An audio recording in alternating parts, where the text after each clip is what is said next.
मेरे साथ 2 और कश्मीरी यहाँ पर मौजूद, इनफैक्ट 3 लोग मौजूद हैं। अहमद अयाज साहब, मैं भी कश्मीर गई हूँ और बहुत मर्तबा गई हूँ। मैंने जो कश्मीर के बारे में सुना था, जब तक मैं कश्मीर नहीं गई थी तब तक मुझे फेरन की बात याद थी। वो खूबसूरत झुमके मुझे दिखते थे।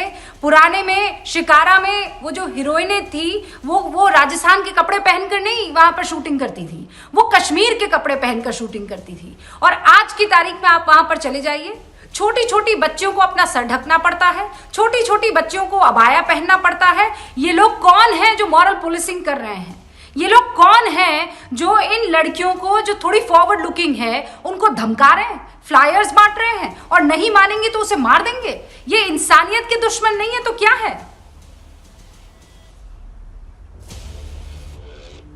ये 90 से पहले की बात थी जो आप बता रहे हैं यहाँ के हालात, लेकिन अभी 90 के बाद आजकल जो हो रहा है या 90 से आज तक जो होता आया, ये सिक्योरिटी सिचुएशन को दर्शाता है और मिलिटेंसी की प्रेजेंस को दिखा रहा है। जो हर वक्त हुकूमत ने दावा किया कि यहाँ के हालात बेहतर है और हमने 370 को एब्रोगेट किया, अब मिलिटेंसी नहीं रहेगी, 90 से यहाँ मिलिट्री ऑपरेशन हो रहे हैं, सिक्योरिटी के ऑपरेशन हो रहे हैं, हालात ठीक हो जाएंगे। लेकिन ये इसी चीज़ को दर्शाता है कि यहाँ की सिचुएशन सही नहीं है, यहाँ की सिक्योरिटी हालात ठीक नहीं है। उसके नतीजे में इनोसेंट लोग, राहुल भट्ट जैसे लोग या ये जो भट्ट जैसी तो कल जो मरी लड़की, उस जैसे लोग। अहमद अयाज साहब, एक बात कहूँ आपको, सिक्योरिटी हालात तो ठीक हो जाएंगे, दैट्स अ डिफरेंट, वो उसके लिए वैद साहब को मैंने बुलाया है, आमंत्रित किया हुआ है। ये जहनी तौर पर जो कीड़े लग चुके हैं दिमाग में, उनका क्या करेंगे? ये आतंकवाद जिसे आप मिलिटेंसी कहते हैं, जिसे हम लोग टेररिज्म कहते हैं, आप तो घबराते हैं उनको आतंकवादी कहने में भी, आप उन्हें अलगाववाद कहकर अपने आप को बचाने की कोशिश करते हैं, लेकिन ये एक्सपोज होना ही है आज नहीं तो कल। मुझे आप ये बताइए, ये जहनी कीड़े का क्या इलाज है?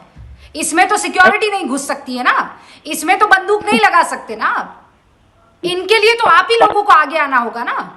ये हमने बार बार कहा कि इसको डिफरेंटली देखना पड़ेगा, क्योंकि 90 से आज तक जो भी यहाँ तजुर्बे हुए वो सही साबित नहीं हो रहे, वो कामयाब नहीं हो रहे हैं, चाहे वो सिक्योरिटी के लिहाज से हो, चाहे वो दफा 370 को एब्रोगेट करने के लिहाज से हो, या बाकी और जो मामला आज तक किए वो अरे धारा 370 कहाँ से आ गई? इसमें धारा 370 कहाँ से आ गई? एक लड़की को टिकटॉक बनाने से रोकना, धारा 370 कहाँ है? मुझे ये बताइए। एक लड़की को फॉरवर्ड थिंकिंग के लिए प्रोत्साहित करने की बजाय उसको गोली मार देना, इसका धारा 370 से क्या वास्ता है? मुझे ये बताइए। वही तो मैं बता रहा हूं। एक औरत को बुर्का अबाया पहनने के लिए धमकाना, डराना, इसका 370 से क्या वास्ता है? मुझे बताइए। मैं बता रहा हूँ ये जो आप बता रहे हो, ये वो यहाँ की अनसर्टेनिटी और यहाँ की सिक्योरिटी के हालात को बता रहे हैं कि जो लोग इस वक्त हो रहे हैं, मारे जा रहे हैं, किसी को अच्छा, अनसर्टेनिटी होगी तो आप औरतों को निशाना बनाएंगे? नहीं तो मुझे ये बताइए ना, ये निशाना किसी दाढ़ी वाले को, जालीदार टोपी वाले को क्यों नहीं बनाया जा रहा है? ये निशाना किसी अबाया पहने औरत को क्यों नहीं बनाया जा रहा है? वो भी तो कश्मीरी है ना, बताइए मुझे। एक फॉरवर्ड लुकिंग औरत को ही क्यों निशाना बनाया जा रहा है? डिफरेंशिएट कीजिए मुझे। क्यों दाढ़ी वाला मौलवी फारूक इसका शिकार नहीं हुआ? मौलवी मसूदी इसका शिकार नहीं हुआ? वो दाढ़ी वाले नहीं थे, मौलवी आके नहीं थे, वो इस मिलिटेंसी के शिकार नहीं हुए? ऐसा नहीं है, ये हर एक के लिए सिचुएशन एक जैसी है यहाँ पे। टोटल में देखना पड़ेगा। टारगेटेड किलिंग में नाम बताइए ना, एक का नाम बताइए ना मुझे। एक टारगेटेड किलिंग में एक नाम बता दीजिए मुझे, मैं छोड़ के चली जाऊंगी डिबेट। मैंने अभी 2 बड़े उलमा का नाम ले लिया, मौलवी फारूक जो बहुत बड़ा आलिम, बड़ा दाढ़ी वाला, जो आप कह रहे दाढ़ी वालों को क्यों नहीं कर रहे? अभी जो लोग मारे जा रहे, कल जो लड़की मारी वो मुसलमान नहीं है, याना मीर चंदानी लड़की है। तो ये नहीं है कि ये अरे और मुसलमान नहीं, ये मुसलमान की आड़ में मत छुपिएगा, मुसलमान की आड़ में मत छुपिएगा। नहीं, आप लोग उसे मुसलमान मानना छोड़ देते हैं। वो जैसे ही आगे की बात करने लगती है, जैसे ही वो अपने सर से पर्दा उठाती है, आप कहते हैं वो मुसलमान रही नहीं। याना मीर चंदानी कुछ कह रही, सुनिए अयाज साहब, उनकी वकालत मत कीजिए आप।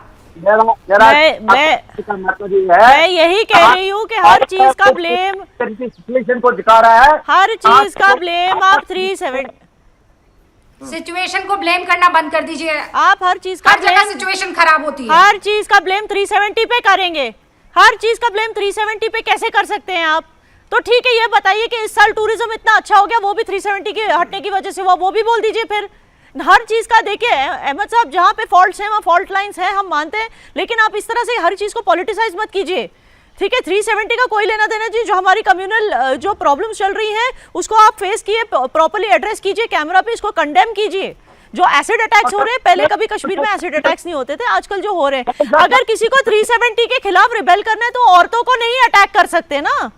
कभी एसिड अटैक्स हो रहे हैं, कभी इस तरह की शूट आउट अपने लोगों को निशाना बनाएंगे। आपको इसको खुल के कंडेम करने में क्या प्रॉब्लम है? याना आप खुल के कंडेम क्यों नहीं करते? आपको डर है कि आप नहीं, कैसे कंडेम कर ले भाई? आपको डर है? शटर डाउन कर देंगे क्या याना मीर चंदानी? आप भी ये बंदूक का मसला है। याना मीर, आप क्या आप शटर डाउन कर देंगे इनकी दुकान का? अहमद अयाज साहब, आज भी आजमाया है, इससे पहले भी कई मर्तबा आपको आजमाया है। आप जैसे लोग जो चुप्पी साध लेते हैं, उनकी वजह से औरतों को, मासूम बच्चों को भुगतना पड़ता है। ये मानिए आप मेरी बात। अब रुक जाइए, आप दोनों रुक जाइए। 3 और मेहमान मेरे यहाँ पर अहमद अली हैं, फैयाज पहले उनसे बात कर साहब, लूं। आप इतने डरे हुए हैं।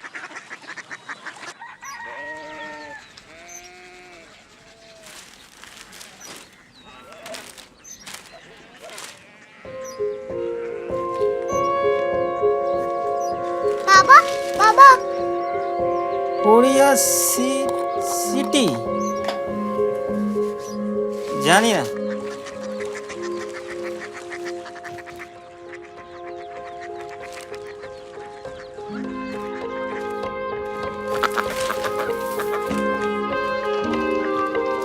कोरिया सिटी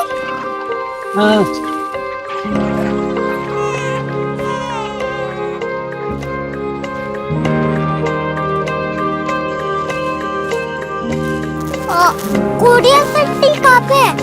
शहर अंग्रेजी लगे हैं।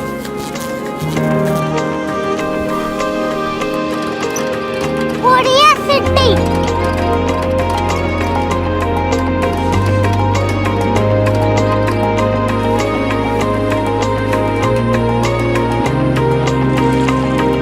वो बहुत दूर है।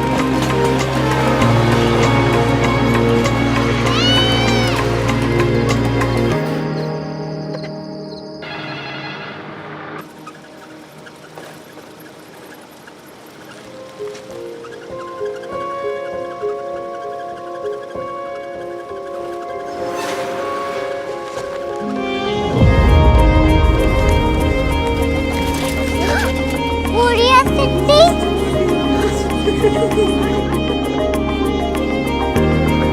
दुनिया को बोलना नहीं, कुछ लोग बड़े होते हैं। कोरिया सिटी कहाँ है? प्रोफेसर साहब को पता होगा। हो, ये छोटा वाला ग्लोब लगता है और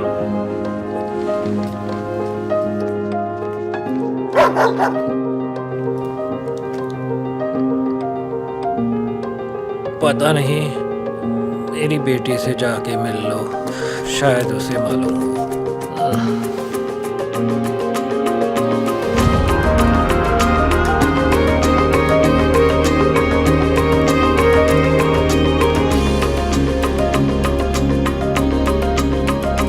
हाय, बाबा ने भेजा है। Come here. Korea city Korea city नहीं, क्यूरियोसिटी। वो क्या? That's what brought you here, जो तुम्हें यहाँ तक ले आया। क्यूरियोसिटी